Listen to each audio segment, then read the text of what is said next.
Hai, berjumpa lagi dengan Bu Risa.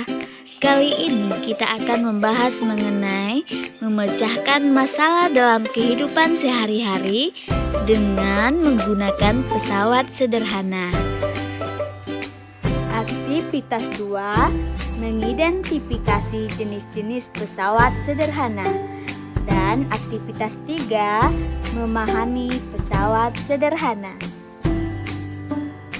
Adapun tujuan pembelajaran kita yaitu melalui penyelidikan pesawat sederhana yang digunakan dalam kehidupan sehari-hari, Ananda dapat mengidentifikasi jenis-jenis pesawat sederhana.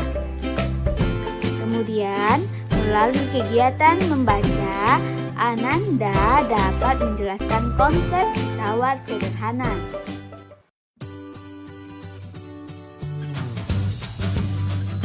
Nah, selama daring, ada peran guru dengan peran orang tua.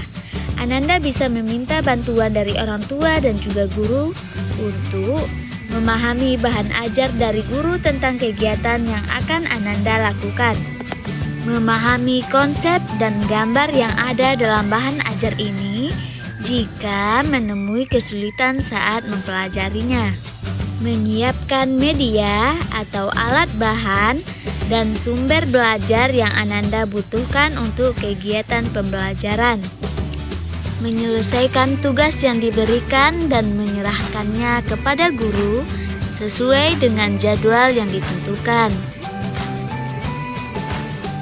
Jangan lupa untuk menjaga kesehatan dengan memperlakukan 3M, yaitu memakai masker, mencuci tangan, dan menjaga jarak. Jenis-jenis pesawat sederhana.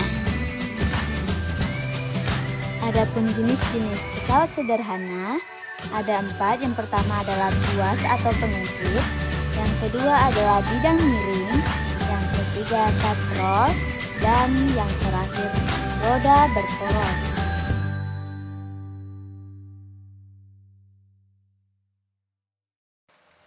Yang pertama kita akan membahas mengenai tuas atau pengungkit. Jenis pesawat sederhana. Pengungkit ini memiliki fungsi untuk mengangkat atau mengungkit suatu benda. Pengungkit bisa dalam bentuk sebatang kayu, sebilah bambu atau logam yang diberikan gaya pada salah satu sisinya.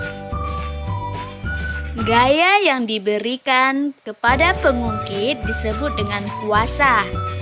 Tuas atau pengungkit berfungsi untuk mengungkit, mencabut, atau mengangkat benda yang berat. Pada pengungkit terdapat bagian-bagian yang diuraikan sebagai berikut. Yang pertama, titik kuasa adalah daerah atau tempat untuk memberikan gaya. Yang kedua, titik tumpu merupakan tempat alat bertumpu. Yang ketiga, titik beban adalah titik tempat di mana beban berada. Yang keempat, gaya kuasa merupakan gaya yang diberikan ketika mengangkat benda. Yang kelima, gaya beban merupakan beban yang akan diangkat. Satuannya adalah Newton. Yang keenam, lengan kuasa adalah jarak antara titik tumpu dengan kuasa. Dan yang terakhir adalah lengan beban merupakan jarak titik tumpu dengan beban. Nah, adapun prinsip kerja pengungkit. Ketika akan menggerakkan satu benda dengan memanfaatkan tuas, maka kita harus menempatkan benda di salah satu ujung pengungkit atau tuas. Kemudian memasang batu atau benda apa saja sebagai titik tumpu yang dekat dengan benda. Selanjutnya, tangan memegang ujung batang pengungkit yang nantinya akan diberikan gaya sampai beban bergeser atau dapat diangkat berdasarkan posisi titik tumpu, beban, dan kuasanya.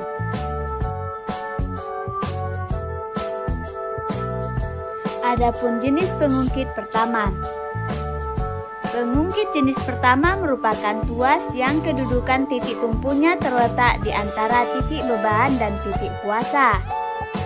Peralatan sehari-hari yang prinsip penggunaannya menggunakan pengungkit jenis pertama antara lain pemotong kuku, tang, gunting, linggis, dan jungkat-jungkit.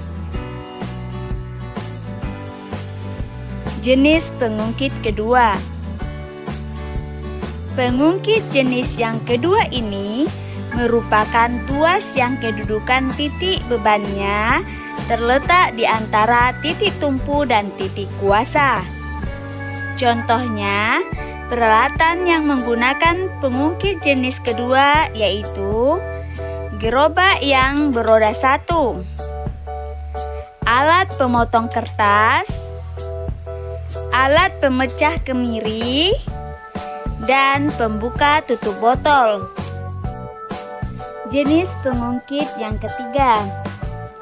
Pengungkit jenis ketiga merupakan tuas yang kedudukan titik kuasanya berada di antara titik beban dan titik tumpu. Contohnya, peralatan yang menggunakan pengungkit jenis ketiga yaitu ada sekop, penjepit roti, stapler, dan pinset. Adapun manfaat penggunaan jenis pesawat sederhana pengungkit adalah menggunakan pengungkit dalam kehidupan sehari-hari akan membuat beban kamu menjadi lebih ringan. Hal ini berarti kamu mendapatkan keuntungan dari penggunaan pengungkit tersebut. Keuntungan yang didapatkan dari pesawat sederhana seperti yang demikian dinamakan keuntungan mekanik. Besarnya keuntungan mekanik tergantung dari perbandingan antara berat beban yang akan diangkat dengan besarnya gaya kuasa yang diperlukan. Jenis yang kedua adalah bidang miring. Bidang miring merupakan salah satu jenis pesawat sederhana yang digunakan untuk memindahkan suatu barang menggunakan bidang miring. Semua benda yang memiliki bidang miring atau bekerja dengan prinsip kemiringan disebut dengan bidang miring. Memanfaatkan bidang miring akan membuat beban yang berat dapat dipindahkan ke tempat yang lebih tinggi dengan lebih mudah. Artinya, gaya yang digunakan menjadi lebih kecil dibandingkan dengan tidak menggunakan bidang miring. Manfaat penggunaan jenis pesawat sederhana bidang miring. Keuntungan menggunakan bidang miring tergantung dari panjang landasan bidang miring atau ketinggiannya. Semakin kecil sudut kemiringan suatu bidang, maka semakin besar keuntungan mekanisnya, atau semakin kecil gaya kuasa yang harus dikerjakan. Manfaat bidang miring dalam kehidupan sehari-hari yaitu seperti pada tangga dan suatu jalan pada daerah pegunungan. Jenis pesawat sederhana yang ketiga adalah katrol. Katrol merupakan roda yang berputar pada sebuah poros yang diberi tali atau rantai pada bagian sisinya. Katrol berfungsi untuk mengangkat suatu benda atau menarik suatu beban. Secara prinsip, katrol merupakan pengungkit karena memiliki titik tumpu, kuasa, dan beban. Nah, katrol dapat diklasifikasikan menjadi 4 jenis, yaitu katrol tetap, katrol bebas, dan katrol ganda atau takal, dan juga blok katrol. Katrol tetap adalah katrol yang posisinya tidak berpindah ketika dioperasikan. Katrol jenis ini sering dipasang di tempat-tempat tertentu, seperti contohnya katrol yang dipakai di sumur timba dan pada tiang bendera.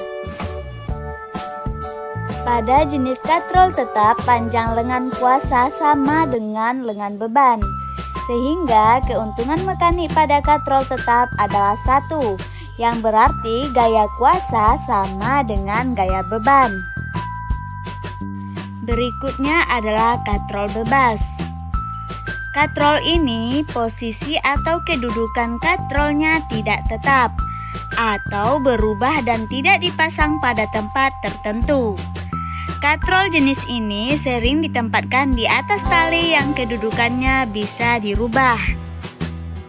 Pada katrol ini panjang lengan kuasa sama dengan 2 kali panjang lengan beban.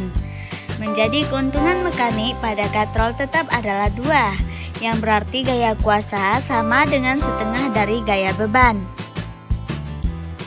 Yang berikutnya adalah katrol ganda. Katrol ini adalah perpaduan antara katrol tetap dengan katrol bebas. Kedua katrol ini dihubungkan dengan tali. Pada katrol ganda, beban dikaitkan pada katrol bebas, salah satu ujung tali dikaitkan dengan menampang katrol tetap. Jika ujung tali yang lainnya ditarik, maka beban akan terangkat ke atas. Ketika menggunakan katrol ganda, gaya yang dibutuhkan lebih kecil dibandingkan dengan katrol bebas dan katrol tetap.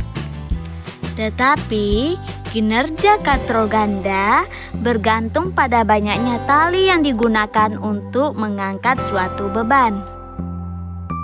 Pesawat sederhana yang terakhir adalah roda poros. Prinsip penggunaan roda berporos dengan menghubungkan roda pada sebuah poros yang dapat berputar bersama-sama.